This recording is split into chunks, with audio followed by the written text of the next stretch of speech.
We are now going live. Thank you. Welcome to the June Harbours Committee, Dorset Council Harbours Committee. My name is Councillor Mark Roberts. I chair the Harbours Committee. Our members here today, if they would like to introduce themselves. Rob Hughes. Morning, everybody. Councillor Rob Hughes, Vice Chairman of the Harbours Committee.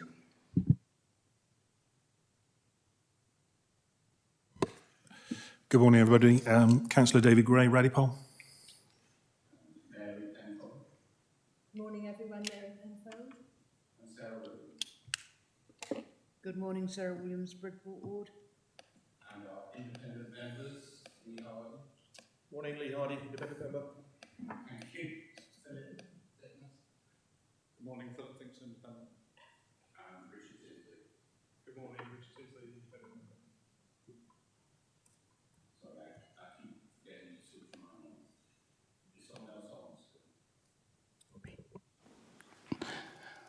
Thank you. And our officers here today supporting us.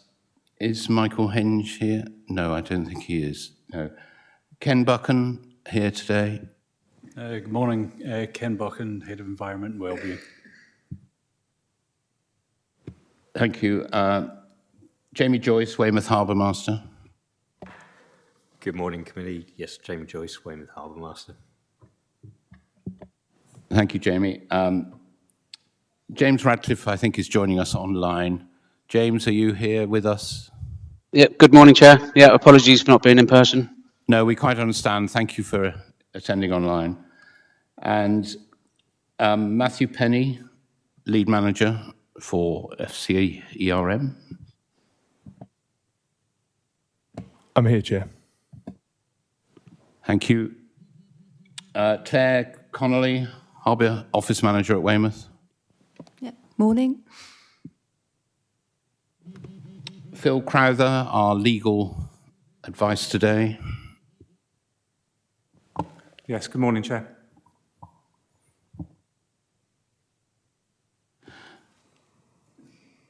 And Kevin Evans, our Senior Accountant. Yeah, good morning, all. And of course, Denise Hunt, our Democratic Services Officer. Morning, Chairman.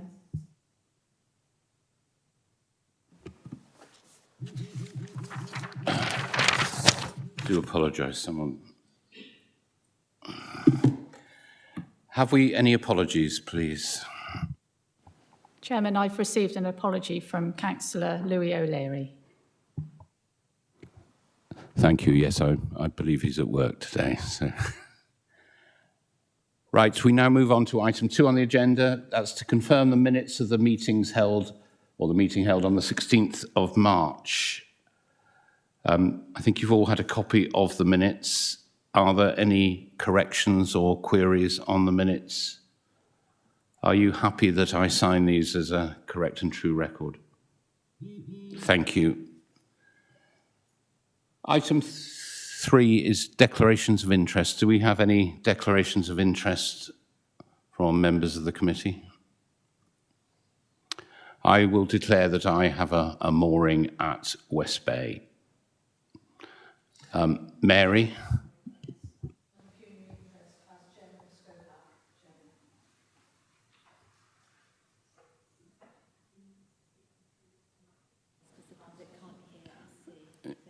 Yes, can everyone use their microphone?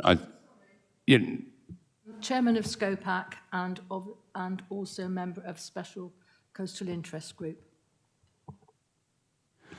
Thanks, Mary. And yes, Richard. Yes, I maintain a mooring at Weymouth Harbour.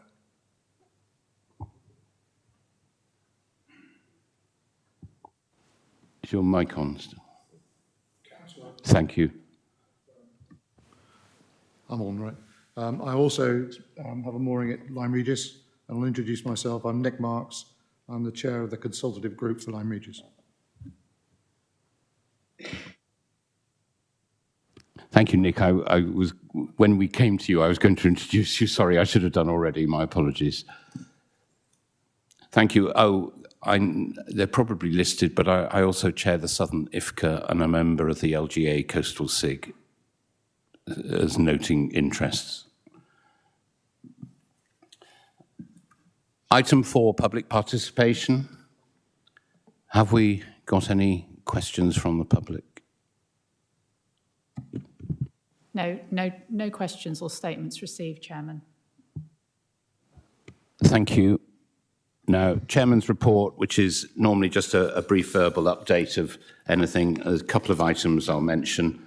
Went to a very interesting walk round Weymouth with Dan Williams representing the BRIC or BRIC, looking at the flood risk with members of the public and interested people in Weymouth. We spent the evening along with Dorset Coast Forum.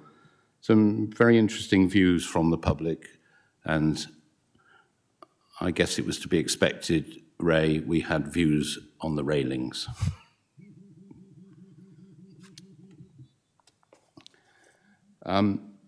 Also, that was on the 28th of April. On the 24th of May, I went along to a meeting at Lyme Regis, hosted by Dorset Coast Forum with a member of the coastal engineering team, Sean, looking at the proposals for the engineering works that are due to start on Lyme Regis Cobb, really meeting with the fishermen and the businesses involved to explore what would be needed in terms of communication and the likely timelines for some of the works that needed to do there. Very valuable meeting, which I'm sure will be that dialogue will be continued.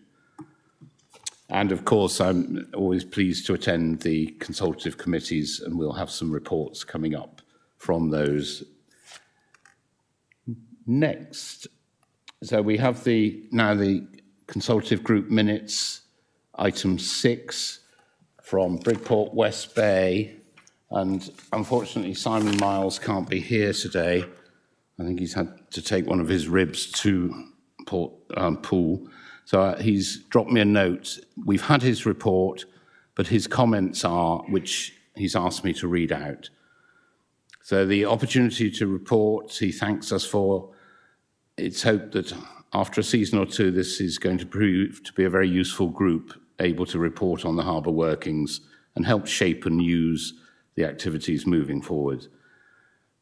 West Bay had a reasonably quiet winter, surviving severe storm units in February with little or no damage around the harbour to stored vessels harbourside or to property. The new flood defence barriers were deployed but not needed as no severe floodwater breached. We had a meeting which we again didn't have a representative from Bridport Town Council, and the reminder is going to be sent to them to prompt them. The topics included what happens to the rubbish collected and or expelled from the harbour dredging pipe. Could the pedestrian barrier system in place by the kiosks 6 to 9 be replaced with something more pleasing to the eye? I think that's the one where we have a crack in the tarmac there. Whether it's possible to have a representative for non-motorised water users, looking at a possibility of introducing beach huts similar to those at Lyme Regis along the far end of the prom, the pedestrianised section, rentable or leasable from the harbour during the season. Return of the full section of pontoon reserved for commercial passenger boats during the season. Lifeguards to produce a report of all incidents during their season. And dredging dates to be fixed earlier in the year, pre-boat lifting, to ensure safe passage for leisure users. And it was explained that this was due to licensing issues at that meeting. And the rep for the leisure users said that he's struggling to receive any feedback and suggesting maybe a WhatsApp group. So that report from Simon Miles from West Bay. Now, delighted to welcome from Lyme Regis, we now have Nick. Good morning, everyone. I've not actually produced a formal report for this. I wasn't aware I had to, but I'll do this totally off the cuff and see what happens. The consultative group is now well established at Lyme, I think, and we've got good representation across the various user groups, from the fishermen the gig club, the sailing club, the town council, the who else I missed, Powerboat Club, R&I, everyone who needs to be there is there. I think Lyme, once again, is having a very busy season, as it always does. From the R&I perspective, we're up on our number of shouts this year already and expecting even more over these busy coming months. We're very pleased to see the dredging has started. That will make a major improvement for the harbour, for users. Delay was not helpful, but I think the fact it's underway now is a real good step forward, and we're looking forward to that to be completed. We're very grateful for the work that James does and his team at Lyme to keep us all on our toes and making sure the system runs well, and long may it continue. We have had some initiatives under the consultative group, and one that I'm very keen to be involved in is a initiative about water safety in Lyme Regis. We're very conscious that these days people can buy a stand-up paddleboard in Aldi in Taunton, drive down to Lyme Regis, park up and then fling it in the water and jump on it. And that, quite frankly, is quite a dangerous thing to do, particularly when we have quite a busy harbour mouth and busy visitors' pontoons. So a subcommittee of the consultative group is working to develop some water safety information which can be accessed via a QR code on a telephone app, so that anyone arriving in Taunton, from Taunton, wanting to go and launch his stand-up paddleboard, he will be guided to click on the QR code, get information to know where, and more importantly, in many cases, where not to launch and use his device. If this is successful in Lyme, I would suggest it's something that other towns along the coast may consider using as well, and the R&I are very keen to promote this, but that's a separate matter. So thank you, Chairman. I think that's it from Lyme. We're looking forward to a busy season. Thank you very much, Nick. As always, Lyme is always quite lively, and there's a lively contribution from some of our fishers there, which we look forward to. I don't think we've got anyone here from the Weymouth Consultative Committee, but you do have the minutes in your pack. Are there any questions on these or any of the other two sets of minutes, or any comments? I was at the Weymouth meeting, and I think the minutes sum it up very well. Are there any comments on these? If not, we thank all the consultative committees. They really do help to guide us, and they're our eyes and ears, and we pick up very quickly on things that are perhaps not working or could be improved. And there is a constant sort of jogging of memories to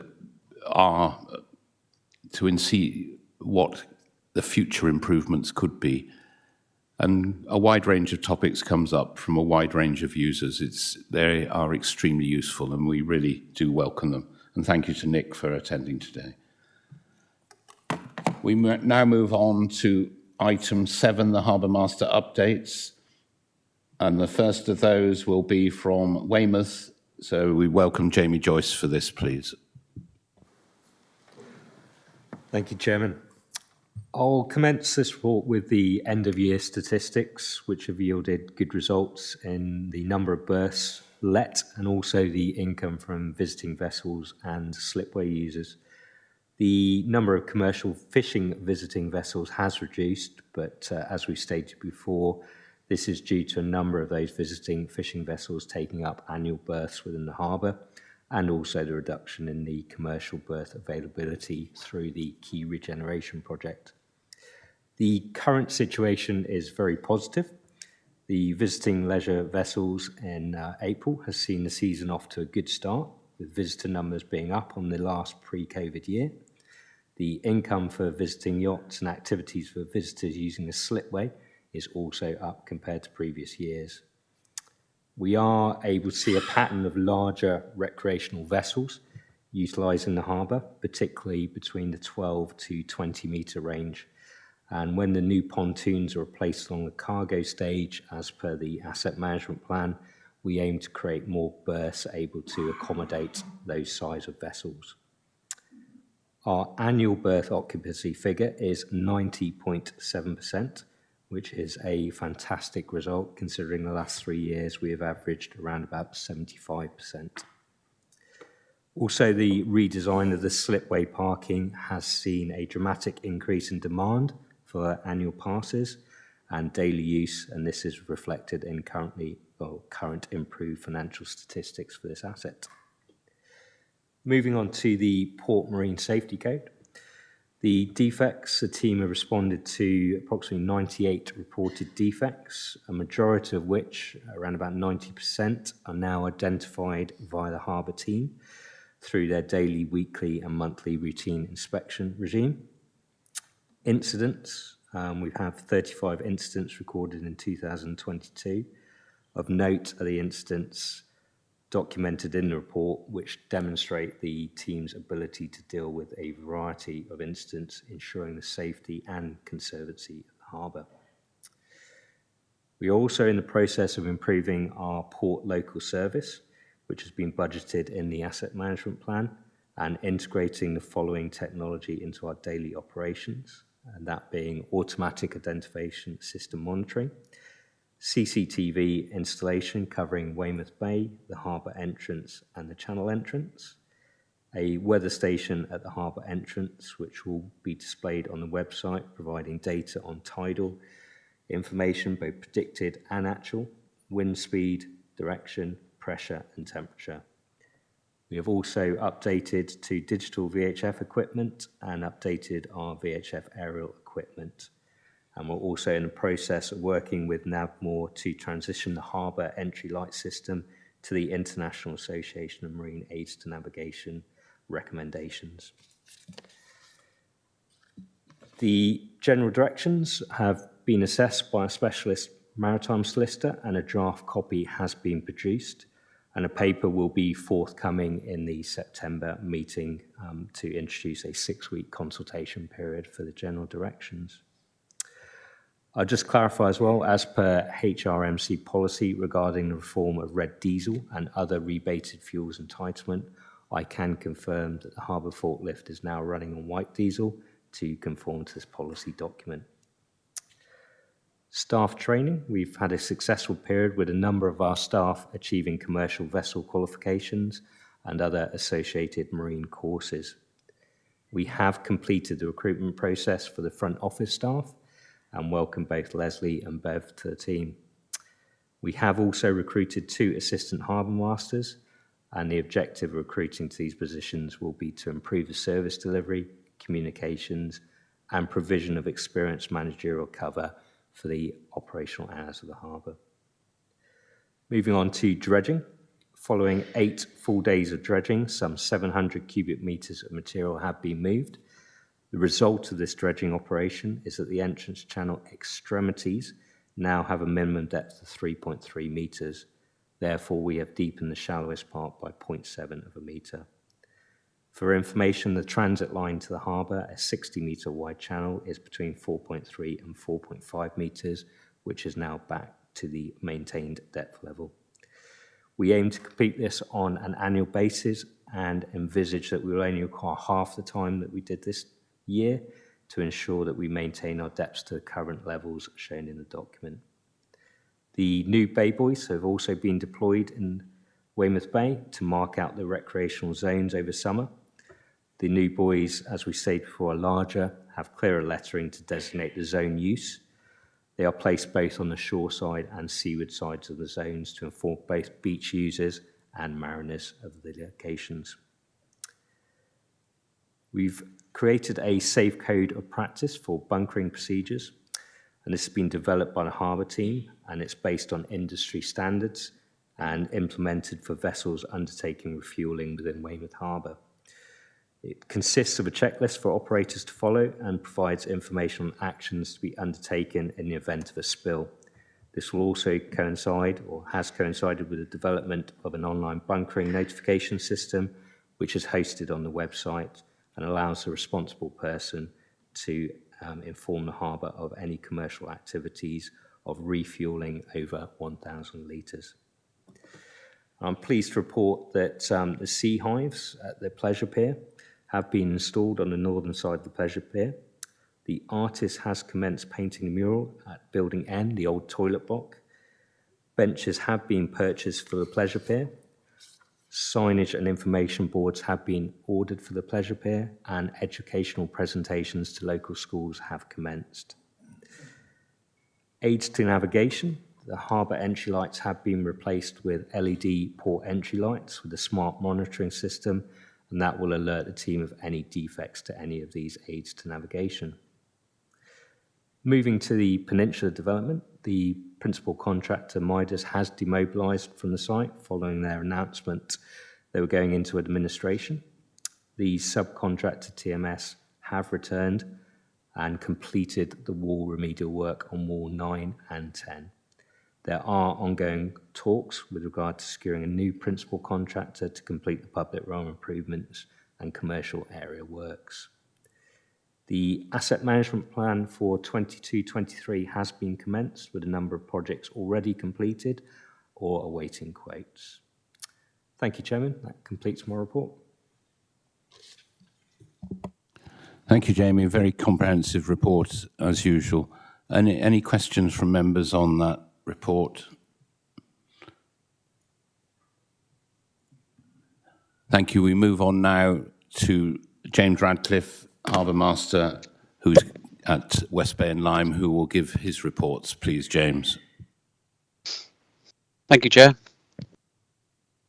Starting with Bridport, on the stats, the season tickets and day launches have had a good start to the season, although our visiting boat nights are slightly down. So for Bridport, this is mainly due to the delayed pontoons going in, and this was because of the dredging. The shop and the boat repairs have had a good start to the season, and also the diving compressor has also seen an increase from commercial divers' use. The waiting list is decreased, and this is due to offers going out, where we're trying to achieve our 100% occupancy, but a steady people are coming in, joining the waiting list all the time. Currently, the mooring occupancy for Bridport is 95%, whereas for private and 100 for commercial. For Lyme Regis, the stats, the season tickets again and the day launches have seen a good start to the season, and we've had a quieter than normal start for visiting boat nights, but it has been steady, and recent weeks has shown an improvement. The waiting list is similar to Bridport, really, with offers going out, and we're currently at occupancy of 94% for private and 100% for commercial. To the Harbour Works, with both harbours, the new websites went live as previously reported in March, and they've been well used. We've seen plenty of inquiries coming in on the websites, with online forms being completed and also payments being made. The dredging of the outer harbour at Bridport started in May, and this was completed last Sunday. We're waiting for the survey results on this, but it's estimated that they've dredged down to -2 below chart datum, and it's approximately 9,000 cube of material has been removed and deposited on the far west beach. Dredging in Lyme on the beach works started yesterday, and the actual dredging starts today, and this is due to be completed by the 24th of June. At Lyme Regis, the Fisherman's Building, I will come back to that on the budget monitoring. At Bridport Harbour, the Divers Air Station was completed in time for Easter, and as mentioned in the stats, has been very well used by commercial divers, and starting to see the recreational divers coming back. And then for events, they got a full list there for Bridport and Lyme Harbours on the report.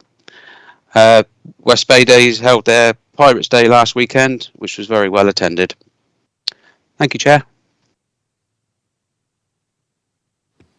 Thank you, James. Are there any questions for James on the reports for West Bay and Lyme? If not, we move on to the next item on the agenda, which is we need to note the updates. Everyone is happy to note the updates from the Harbour Masters. Thank you. Item 8, the budget outturn report. So we start with Weymouth, and I think, Claire, you're going to be presenting this, please. Thank you. Good morning again. The budget outturn for Weymouth Harbour. So throughout the year, we've previously been predicting that we were going to, the financial picture was good for Weymouth, and our final outturn has resulted in a move from a budgeted deficit of 290,000 to a surplus of 334,000, and that has been transferred into our reserves. The majority of this change is due to the review of the asset management plan, where, as previously reported, but we've sold some assets. These have been placed in a separate reserve, which is shown as your capital receipt reserve on your appendix. We have extended the expected replacement date of some of our assets. We've transferred some items into a budgeted routine maintenance to enable us to carry out annual repairs and replacements rather than having a large commitment for replacement in 1 year. And we've more recently delayed the replacement of the cargo stage and Custom House Quay pontoons to include them in a tender that's being prepared to cover a more comprehensive programme of pontoon replacement, which will be hoped to take place in autumn 2022. For last year, income in nearly all areas remained on budget, and many have exceeded budget expectations. There's more detail in paragraph 1.3, but of particular note, it's been a really successful year for marina bathing and all other recreational activities. There have been some cost pressures this year as we've accepted the financial responsibility for some contracts that were previously paid for centrally, but this is in line with the principles of the HRO. There's been some increases in staff costs, which are covering increased workloads. We've invested in our team, both in PPE and training, to ensure better resilience. The reserves, so the harbour, the revenue reserve, the surplus from the operational budget, and also the income generated from the car parks located within the harbour estate has been transferred to the reserves, and the year-end balance is 2.1 million. The Pleasure Pier Reserve is a historic allocation of 20,000 per annum. This has resulted in a reserve balance of £106,000, and we're working with the Council's engineering team to confirm what level of contribution is needed for the future. And as I've mentioned, the capital receipts reserve is made up of the proceeds of assets that have been sold, and then that can be used to fund or contribute to any future capital schemes.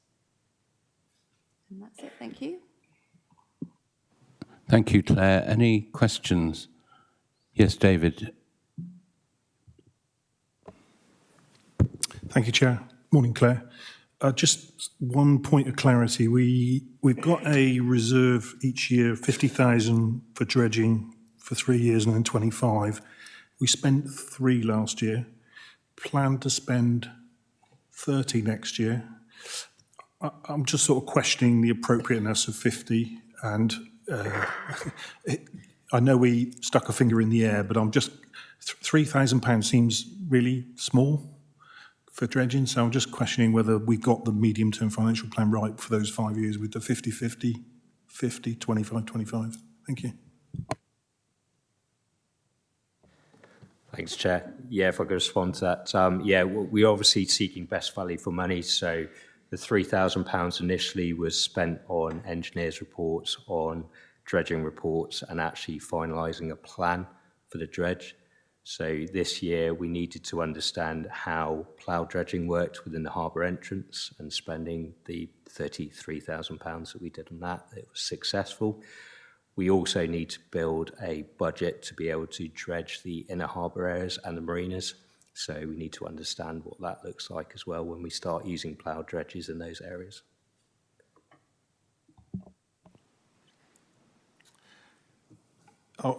Thank you, Chair. I was questioning whether it was enough, actually, not whether it was too much. The Inner Harbour's going to take quite a lot of money, so I'm just checking that we're comfortable with it. Thanks. Thank you. That's a very good point. Any other points from any of our members? I think we've raised it before, Claire, but when we recharge for energy, that's always at cost, isn't it, with the sharp rise in energy prices? Berths are not on a fixed price for that, are they? Yep, that's correct. We check our prices as they come in, and any prices that are increased to us are recharged to our customers. So that's within the scale of charges. It mentions that these are subject to change. Thank you. It's just with the rapid increase that making sure we're covered. Any further points for Weymouth? Good. We now move on to Bridport, West Bay and Lyme Regis. So over to you, James, please. Thank you, Chair. If I should start with Bridport. So the expenditure overall for Bridport is 13,000 adverse, and this was mainly down to premises cost of higher electricity cost and rents, transport costs with the JCB repairs, but this has now been replaced, so should help that situation.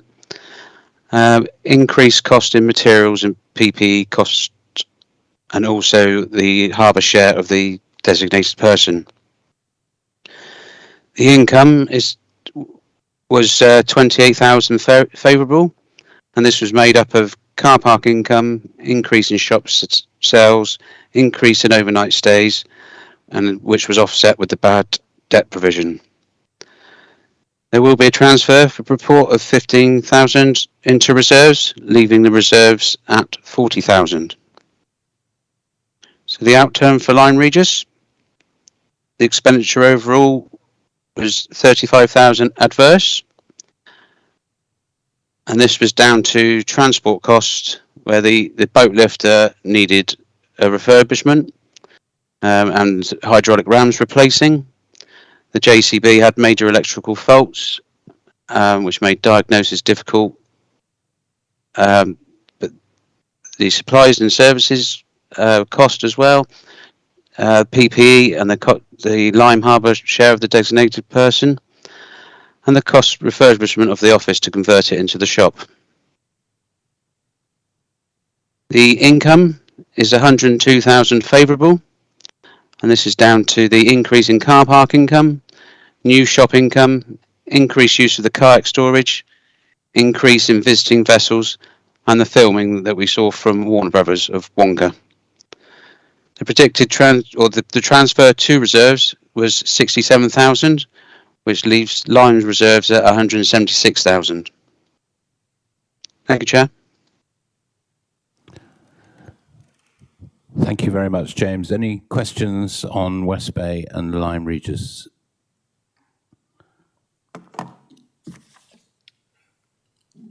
The recommendation is to note the budget outturns for the three harbours. Are we happy to do that? Thank you. Everyone agrees that. We move on to item 9, the budget monitoring report.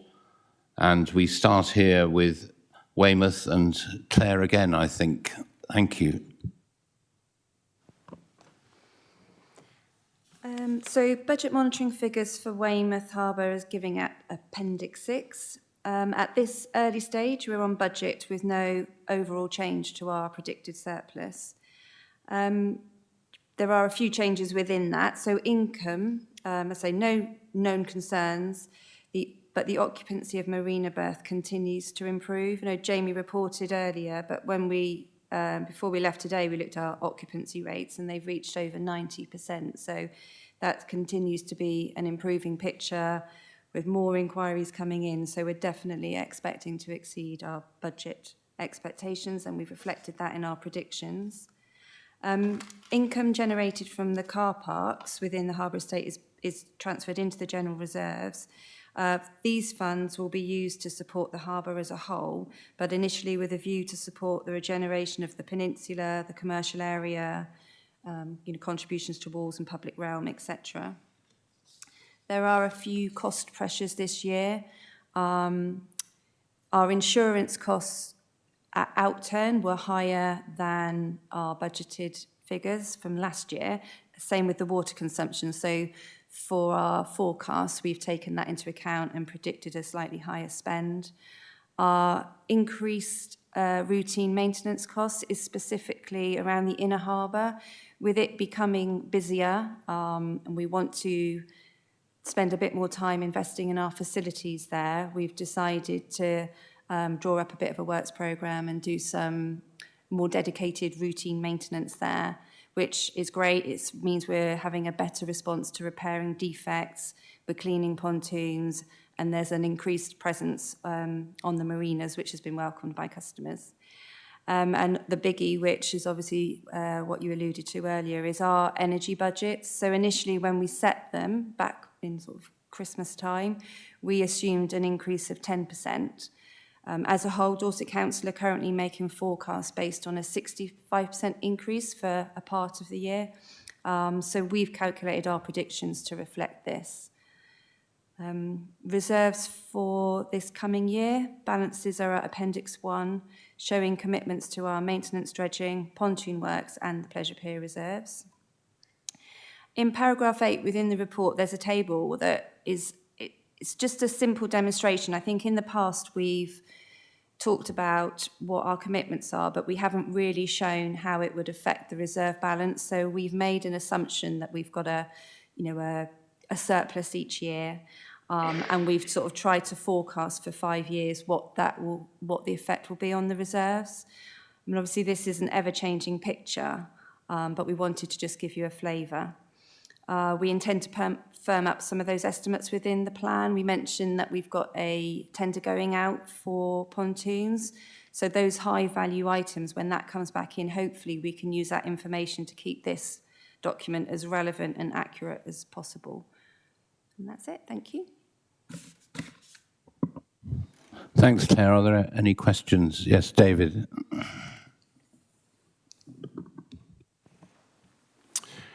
Thank you, Chair. I've got 3 questions, if I may. The first one relates to car parks. So, outturn of 462, we're still forecasting this year 349. Is there some science behind why we've forecast a 100+ reduction, given the year that we look like we're going to have? Yeah, and we didn't get a updated forecast from parking for this particular report.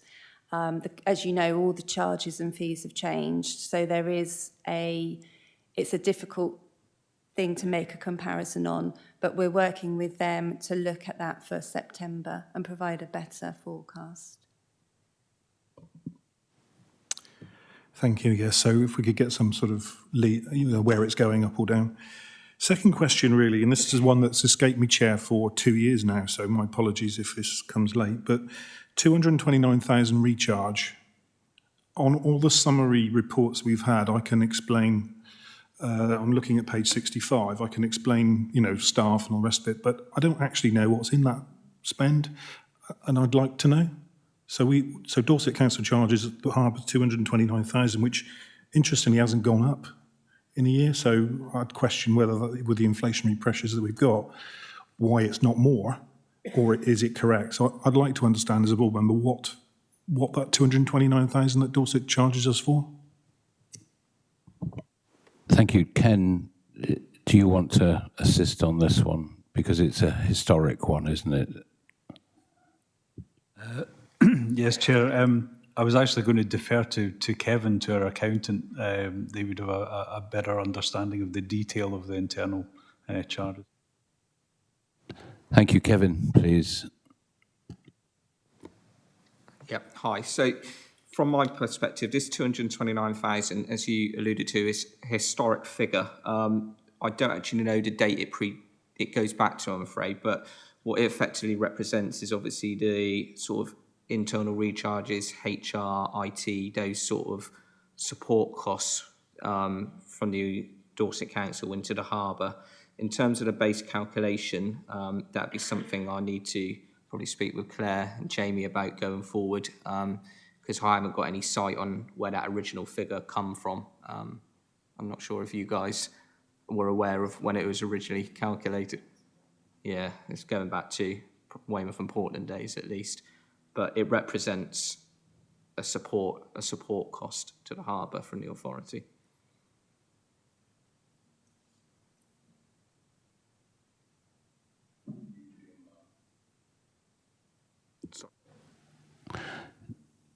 David, will it be adequate if we can get a fuller report on that from Kevin and a view if that's going to change now as the harbours become more self-sufficient?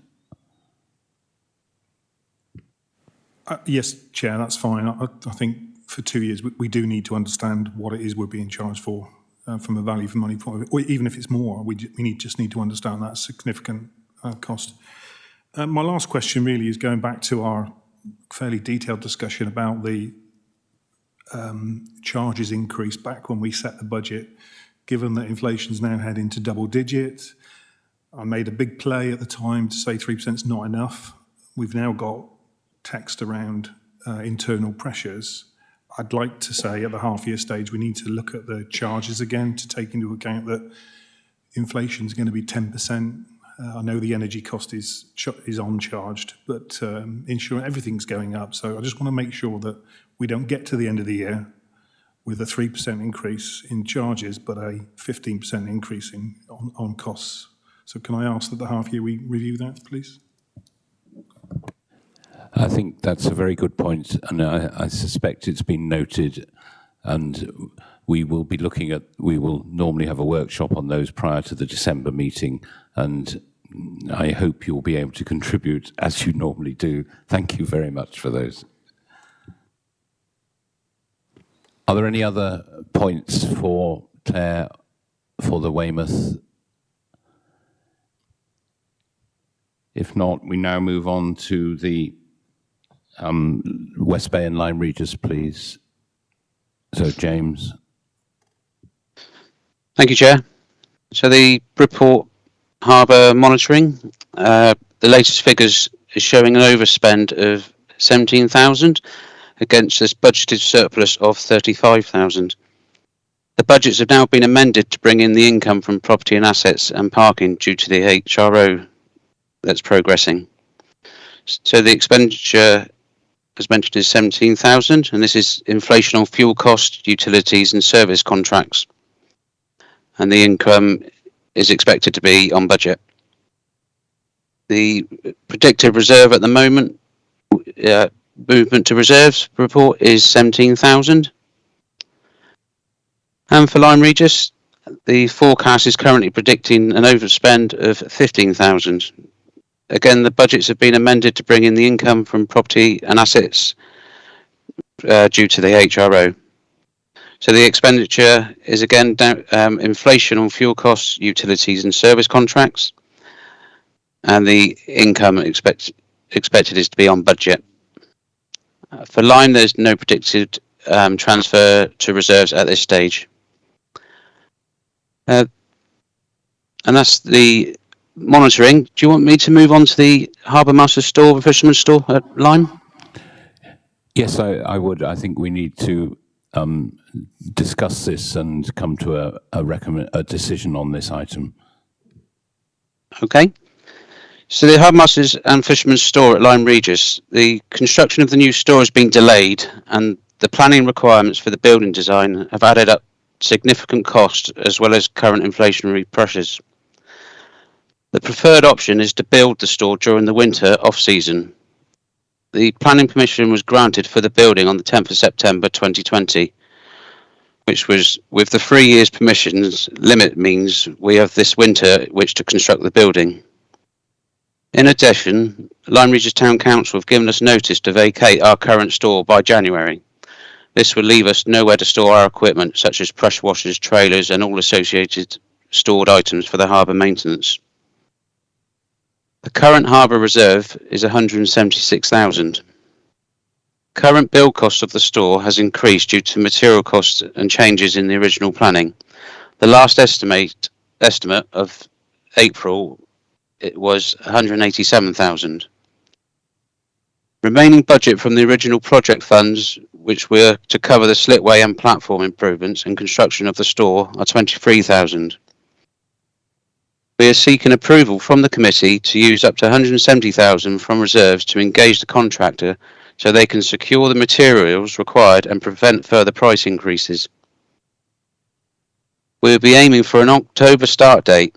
It is still the intention to apply for external funding to help support delivery of this project, as this will be possible up until the start of the project itself.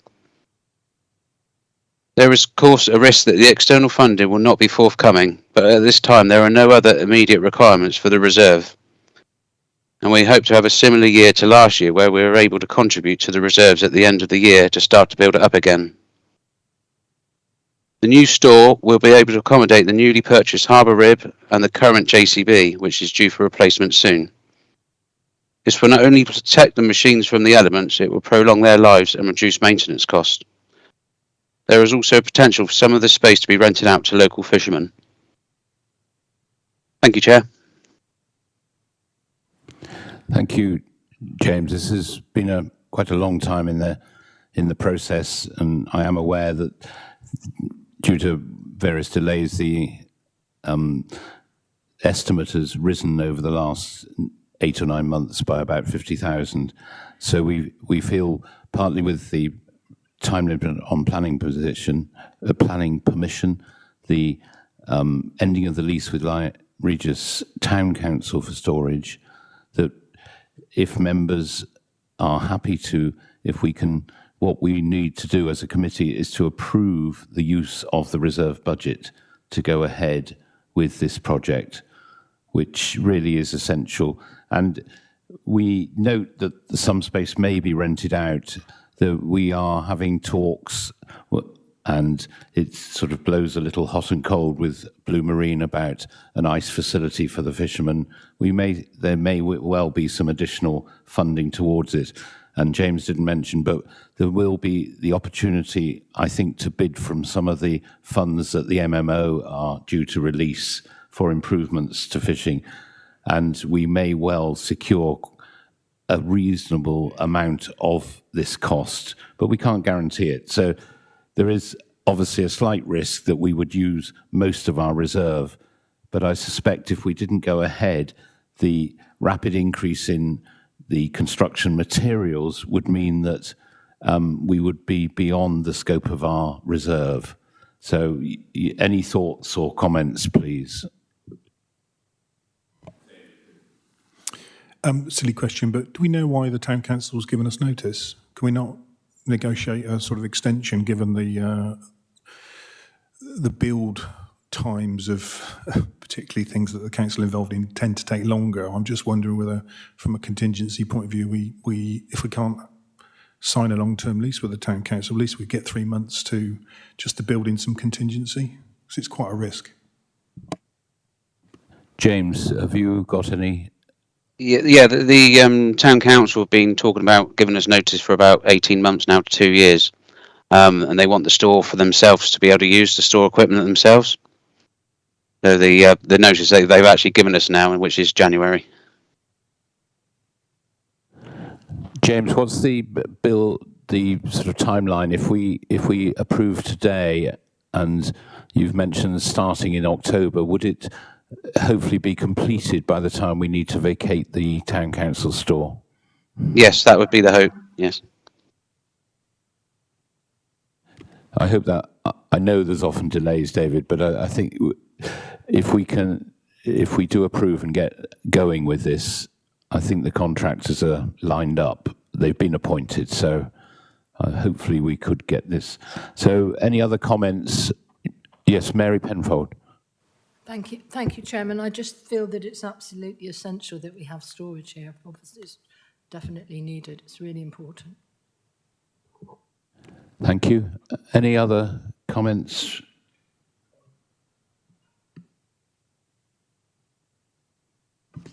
Yes, Ken.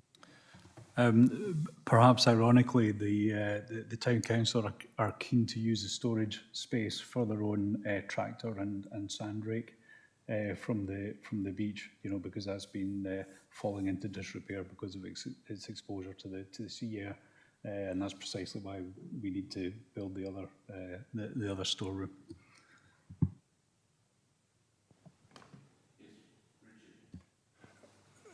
I can see, I understand the sort of imperative behind this. I guess I'd ask who's going to project manage this, because there's quite a lot of little elements of risk in here that need fairly good control on timings and costings.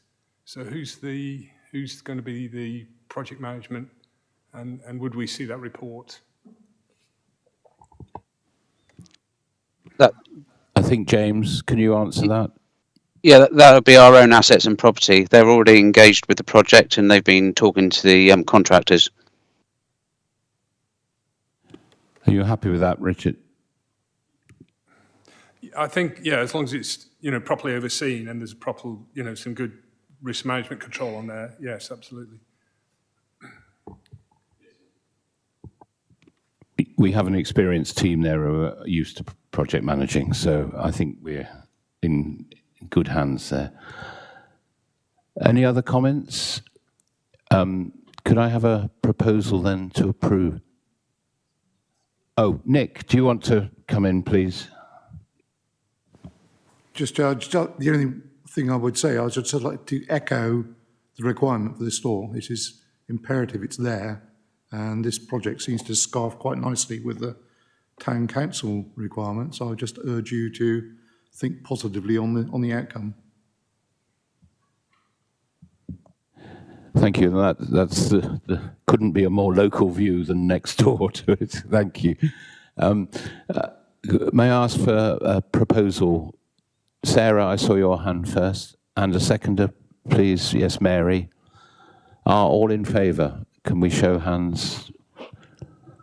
Thank you very much. We approve.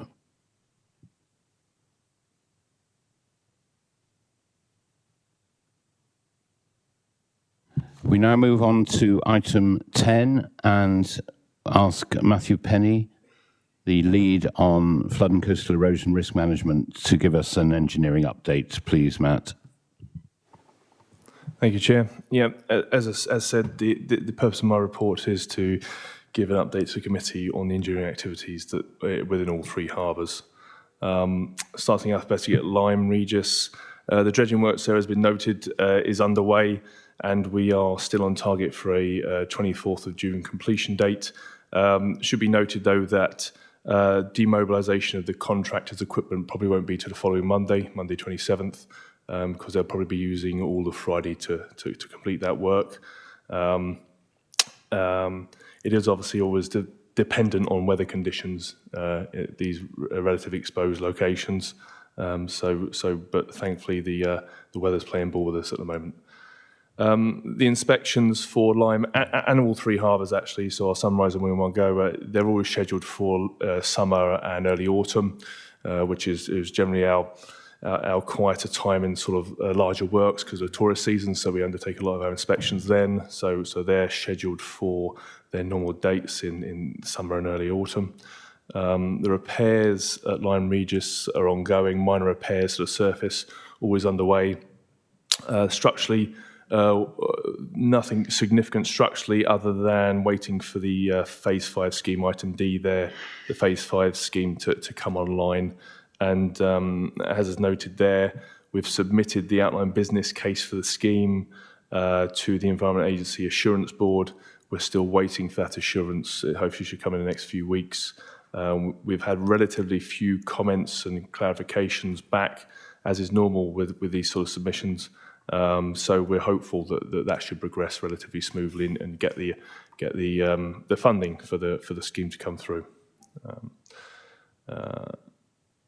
Moving on to West Bay, the dredging there was a success. It's completed and was a success. So as has been noted, it was later in the year than we'd hoped. we'd hope to bring that forward to a better time of year this year, and the ongoing licensing and consenting work that we're doing, which we've commissioned ABP Mer to carry out for us, will hopefully facilitate that and mean that we can bring it forward at a more appropriate time of year next year. Repairs at West Bay, we are near to commissioning a consultant to start designing the required repair works at the eastern basin walls and walkways. We're continuing to monitoring that. We're continuing to monitor that area. And hopefully, once we get the consultant on board, that project will progress in earnest. Weymouth Harbour, as has been noted by the Harbour Master, that dredging was also a success. So that's good, and we hope to continue that next year. And it seems a good model and format going forward. The phase 1 of the flooding coastal risk management scheme at Weymouth, the outline business case is currently under development. There's little report to the committee other than that, to be honest with you. It's a case of putting together the business case, which we hope to over the next year to 18 months. Item D, Harbour Wall C, another success. That wall is complete. The construction work is complete. A few minor defects have been picked up on post-completion inspection, and they'll be completed in the next coming months. My intent with that item, Chair, if it's okay with you and the committee, is to remove that item for the next paper, because it has been completed and it's just within its defects period at the moment. But operationally, that wall is now secure and operational. Harbour Walls E and 9, Wall 9 was successfully completed, as was noted by the Harbour Master, which is great. And Harbour Wall E, which is where the secure compound is, as was also noted, we're in discussions with Jamie and his team around progressing that work. We've just recently received a quote from a contractor for that work, and we need to have discussions around budget and resource availability, etc. Walls F and G, item F there. We are in the process of commissioning a consultant. I haven't received their quote today, which is noted in the report there, is due today, but we're still on for a target of beginning the design in July this year, with a view to constructing hopefully in 18 months or so. And the Strategic Flood Risk Assessment Level 2 for Weymouth, this feeds into the local plan. Will obviously have implications around all sources of flooding around the harbour area. That work is ongoing. Progress meetings are being held regularly, and I'll obviously update the committee as that work progresses.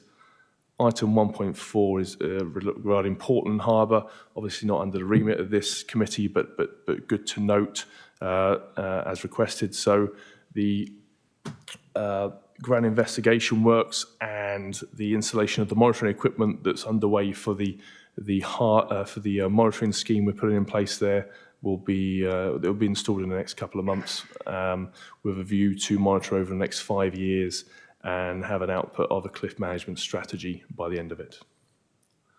That concludes my report, Chair. Thank you very much, Matt. Could you comment, because at the consultative groups, particularly for Weymouth, for West Bay and Lyme Regis, the timing of the dredging comes up quite frequently, and I know there were sort of extended negotiations with Natural England for the licence, but I think I heard mention that you're looking to try to get a 5-year agreement with Natural England, which will allow the better timing of the dredging, which is always weather dependent. But we need, I think, to try to reassure the consultative committees that we are looking at the timing very seriously for those two harbours. Yeah, you're quite right, Chair. As I said, we have had problems with licences and consent. The licence you particularly referred to is a marine licence issued by the Marine Management Organisation, MMO, and we've commissioned ABP Mer to get us that licence, a longer term licence over 5 years, as you note. So therefore, we shouldn't have those annual licensing discussions and issues which have the potential to delay these processes. The marine licence at the moment, timeline for a marine licence is anything from 6 months to 12 months. So doing it on an annual basis isn't feasible anymore. That's due to pressures at the MMO, the Marine Management Organisation end. The intent is to get that longer marine licence over a number of years so that we can repeatedly carry out the same work. The Natural England input, which you reference, goes into that marine licence. So they will be consulted as part of that marine licensing process. Thank you. David, I think you wanted to raise a point. Slightly unusual question for Matthew. A couple of residents have asked me what we do with the spoil that comes out of dredging. Why you'd want to know, but... Within Weymouth, it's a plough dredge, so there's no arisings. There's nothing lifted there's nothing lifted above the surface of the sea, if you like. In West Bay and Lyme, we place it back on the beach because generally the material we are getting from the harbour is the sediment that are being taken from the beaches and into the harbour mouth. So we are effectively passing it along the coast like the normal coastal processes would if it wasn't captured from within the harbour. Is that an adequate response? Thank you very much, Matt. Yes. Any further points on the engineering report?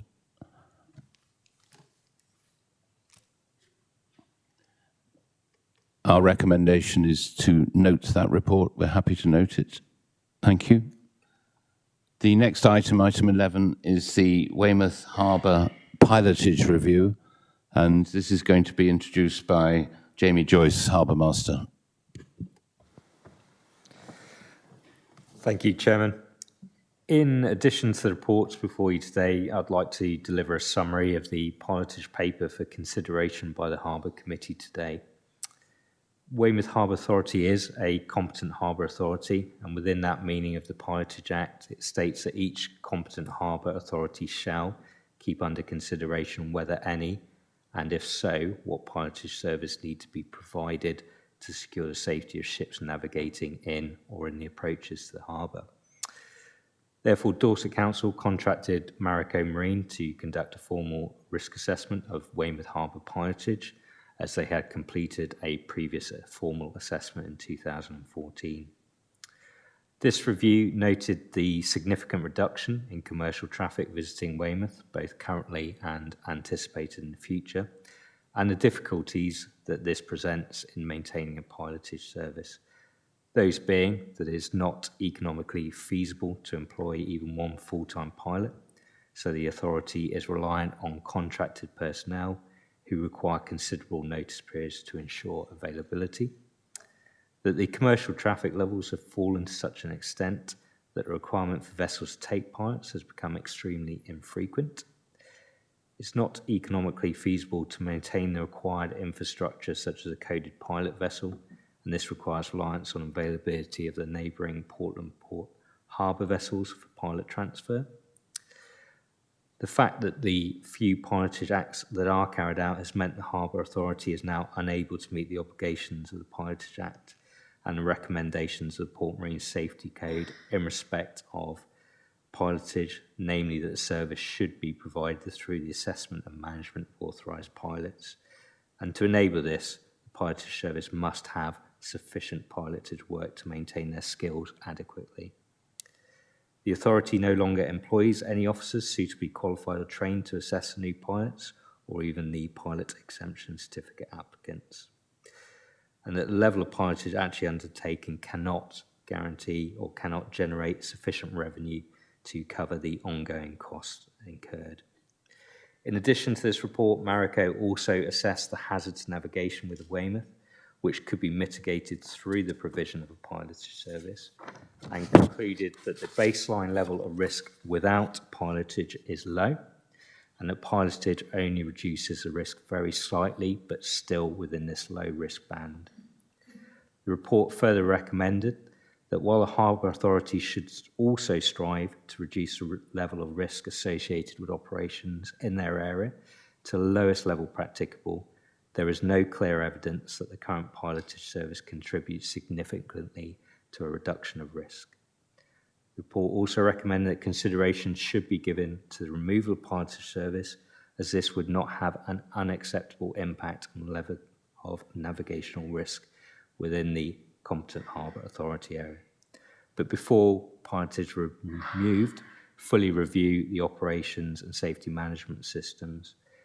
Therefore, the Harbour has assessed the local port service and enhanced the provisions of this service in 2022 by integrating the following technology into the daily operations, that being the automatic identification system, the CCTV installation at the harbour entrance, the weather station, the updated digital VHF equipment and VHF aerial, and transition of our port entry lights to the International Association of Marine Aids to Navigational Lighthouse Authority's recommendation.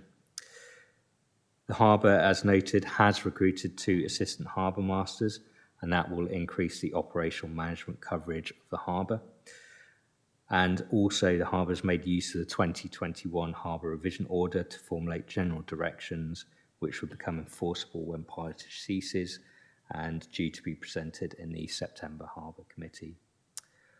There is also ongoing formal risk assessments each year to identify the nature of vessel traffic and identify if pilotage should be reintroduced at any point. Taking the findings of the review into account, a comprehensive set of enhanced control measures have been identified by the Harbour, and it is satisfied that the removal of pilotage services would not significantly affect the level of risk once the measures are implemented. In fact, these enhanced measures will improve the safety not only for those vessels that would have undertaken required pilotage, but will also improve the safety for all vessels transiting through the harbour. It should be understood that the removal of the pilotage service does not affect the Harbour's standing as a statutory harbour authority, and that statutory harbour authority have a responsibility placed on the harbour master to ensure navigation and safety within the harbour limits, and have the powers issued to them to issue general or specific directions to control the movement of vessels. Therefore, due to the recommendation of the Marico report, we are asking for the Harbour Committee to give consideration for the removal of pilotage service, and as is stated in the report, this would not have an unacceptable impact on the level of navigational risk within Weymouth Harbour. Thank you, Chairman. Thank you, Jamie. A very comprehensive report backed up by the equally comprehensive Marico Marine report. Do we have any comments? I know that this is, for some, perhaps a significant change from competent to statutory, but in reality, I think Jamie has explained that it really will make very little difference, and in fact may even enhance some of our commercial activities at Weymouth Harbour. Yes, Philip. If I may, and my apologies for being unable to listen into the briefing yesterday, at which this question may have been covered. I thought the report was really good, and I thought its coverage and summary of risk was perfectly fine, and the recommendations as they stood, absolutely sound. The thing I thought that I would have found useful was the cost and time associated with returning from being a statutory harbour authority to a competent harbour authority, specifically that which would have to take place in order to re-qualify a pilot such that they were competent to issue a pilotage exemption certificate in the event that, maybe unlikely, that the harbour was required to operate at sufficient levels that required a pilotage service. And there must be a time and a cost associated with that. And I think it would be worth understanding that before one took the step down to becoming an SHA. Thank you. Jamie, can you contribute to that? Thank you.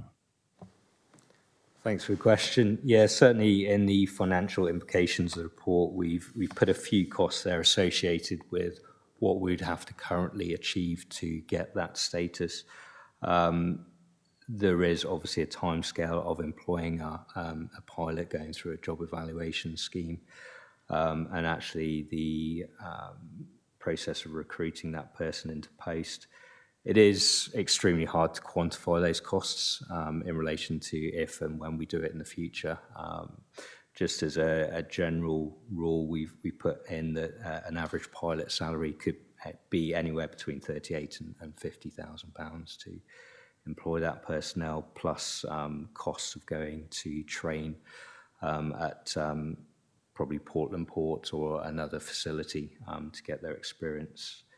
The process to remove the pilotage is actually an application through to Department of Transport, and two applications that have currently gone through are Scarborough and Ilfracombe, and they've taken between 4 and 6 weeks to actually process through their consultation process. We don't have any information on the reverse, as in reversing the decision, but I would imagine it would be along the same timescales. And would we need more than one pilot if we were to cover, is it a 24-hour cover? Yes, currently our pilotage provisions ask for a vessel to give us 24 hours notice. So yes, certainly we'd be looking to cover those time periods of having availability for 24 hours. So you'd be talking more like 3 pilots in effect. Yes, and the difficulty then in them having enough experience with so few vessel movements to even be qualified enough to grant the exemption to any bridge officer of any regular visiting vessels. Does that answer? Yes, I think in part. I mean, the answer is probably subjective because we note from the Marika report that the detail of the syllabus that a deck officer seeking a PEC would be required to pass.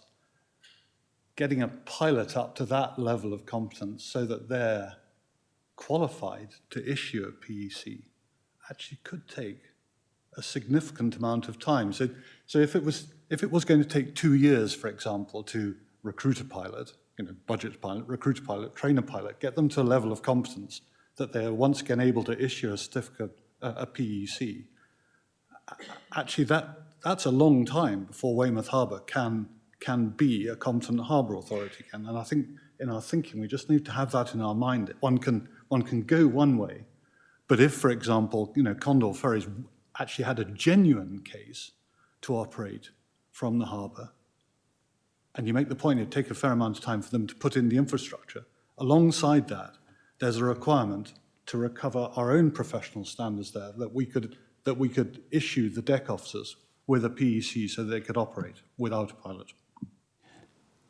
Jamie, our current pilots, do you think they've had you mentioned that there is insufficient commercial experience to be able to grant that at the moment? Yeah, I think what this all comes back to is the Port Marine Safety Code, in that the key component for any pilot is familiarisation with the port. So not taking away the pilots that we currently have on 0 hours contract, extremely competent in their own areas. When it comes to Weymouth, it's the familiarisation with not only the local area, but also local traffic, so that they can identify bridge movements, they can identify when the charter fleet exit and enter the harbour. So with regard to getting pilots in, we could always go down that route. There would be a quicker avenue to actually get those competent pilots in. We would ask them to do exactly the same as a pilot exemption certificate, that they would have to do 12 movements in and out, and then assess their ability, and then we could progress their recruitment, if you like, to being a full pilot. So as you expressed before, if we do go down the line of a ferry, there is significant infrastructure that needs to be put in place. There's significant approvals required by Department of Transport. One of those would be for this risk assessment to take place, and also part of the emergency plans to be formulated. So there will be a fair time lag between actually now and that ferry being up and running. Does that answer, Philip? Thank you.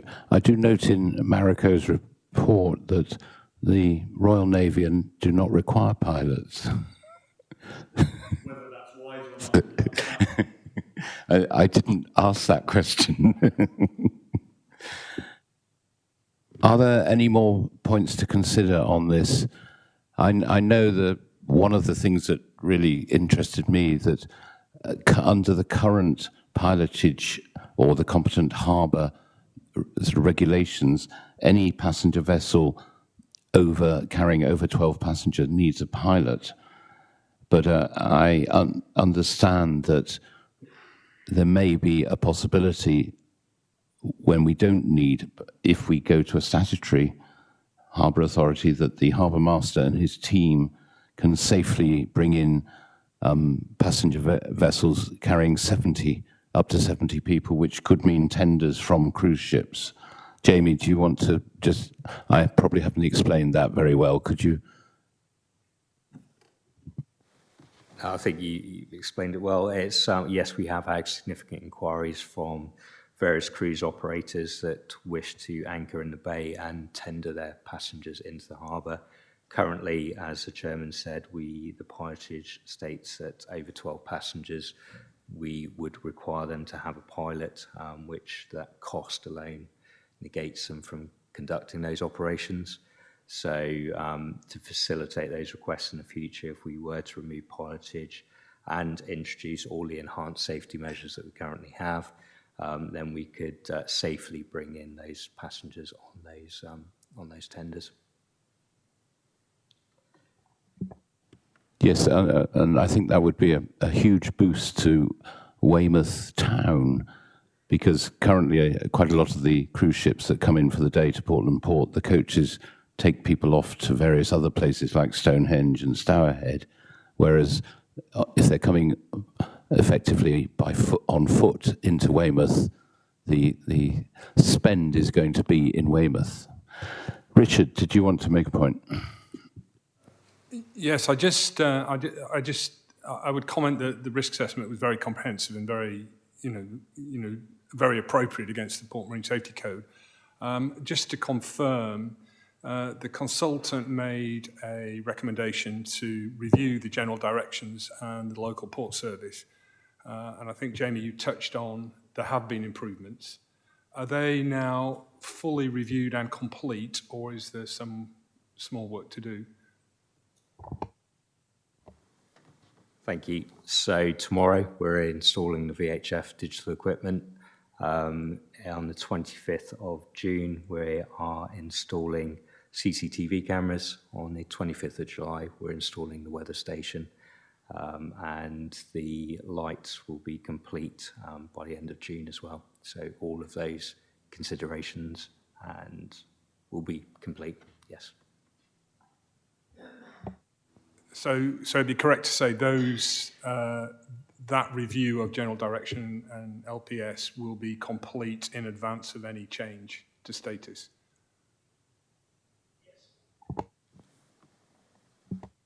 That's very reassuring, and I think the new entry lighting system you mentioned is going to be to international standards rather than a sort of bespoke one that we've got at the moment, which should, if we're looking to increase larger leisure vessels who are more used to the international standard, I think that will add to the port safety. And I do believe that the CCTV will enable you or your assistants to guide people in from the harbour office, because you'll have a clear picture of their progress.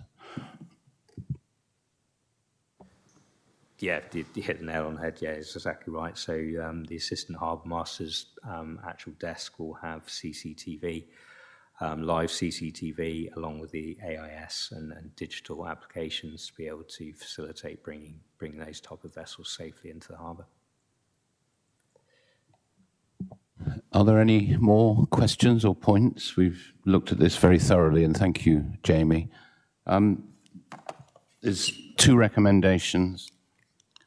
The first is to commence the process of removing the Harbour Authority's pilotage functions as provided for under the Marine Navigation Act 2013.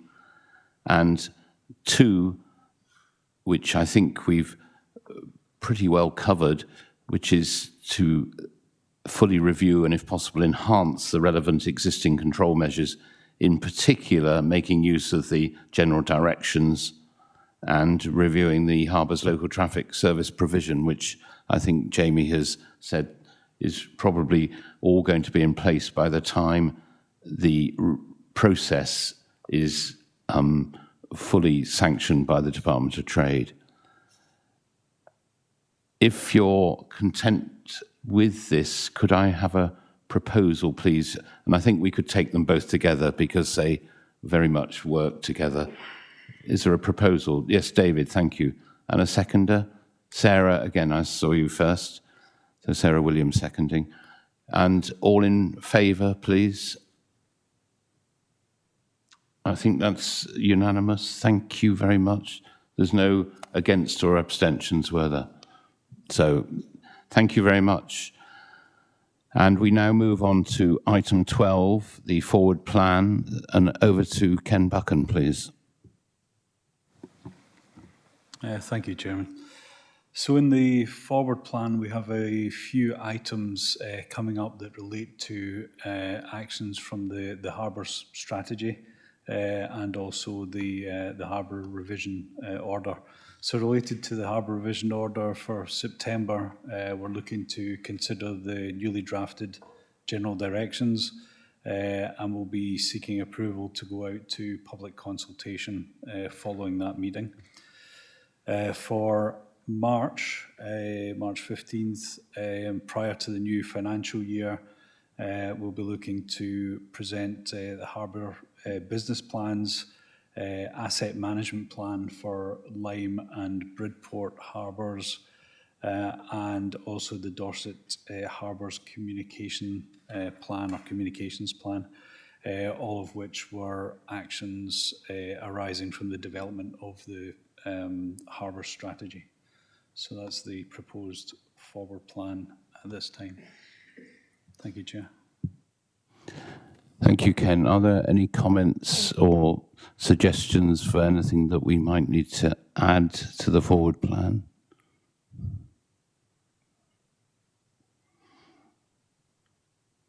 So I think we're happy to note that. Thank you very much, Ken. And I don't believe there are any urgent items. Thank you. And there is no exempt business. So I'm delighted to say thank you all very much, and that concludes the meeting of the Harbours Committee. Thank you.